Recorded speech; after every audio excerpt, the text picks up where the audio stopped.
এই অঙ্কটা দিয়েছি সেম ভাবে করে দিবি, ঠিক আছে? হয়ে গেছে দেখি। আবার ভুল করেছিস তুই। কতবার আমি তোকে বললাম এই অঙ্কটা, কতবার করবো বলতো? কতবার কাটতে হবে, কত পেজ নষ্ট করবো তোর জন্য? উফ, আর কি বলবো বলতো, একটা অঙ্ক দিয়েছি কতবার ভুল করছে। এখন তো আর পেন্সিলে লেখা নেই, পেনে লেখা, শুধু শুধু কত পেজ নষ্ট হচ্ছে। আচ্ছা এই ব্যাপার। তাহলে আমি অনেকদিন ধরে দেখছি তুই ওর উপর একটু বেশি চেল্লামিল্লি করছিস, তার জন্য একটা জিনিস এনেছি। এই দেখ, এটা হচ্ছে শপ ইন্ডিয়ার নিউ নোটবুক। আর হ্যাঁ, এই নোটবুকটার আরও কোয়ালিটিস রয়েছে। এটা A4 size, 300 GSM and paper quality খুবই ডিউরেবল।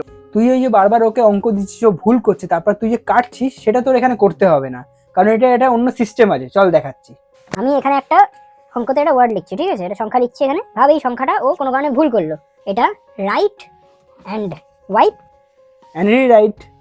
আর এই কপিটা ইকো ফ্রেন্ডলিও। এটা বারবার তুই ওই কপির মতো লিখছিস, কাটছিস, ওসব কিছু করতে হবে না। দেখলি তো, রাইট, ওয়াইপ অ্যান্ড রিরাইট। আর শুধু এইটা কেন, এর আরও ভ্যারাইটিস আছে, যেমন এটা ম্যাথ, এটা বেঙ্গলি, এটা ইংলিশ, আর এটা হিন্দি। তাহলে আমি এইগুলোতেই লিখবো। ভুল হলে আমাকে কাটতে হবে না, মুছলেই হয়ে যাবে, আর বকাও খেতে হবে না আমাকে। আর হ্যাঁ, যারা এটা নিজের বাচ্চাদের জন্য পারচেস করতে চাও, এটা কোনো বাইরের দোকানে পাবে না। শপ ইন্ডিয়ার ওয়েবসাইটে যাও, লিঙ্ক ডেসক্রিপশনে দেওয়া আছে, ওখান থেকে পারচেস করো আর নিজের বাচ্চাদের নিয়ে খুশি থাকো। বাই।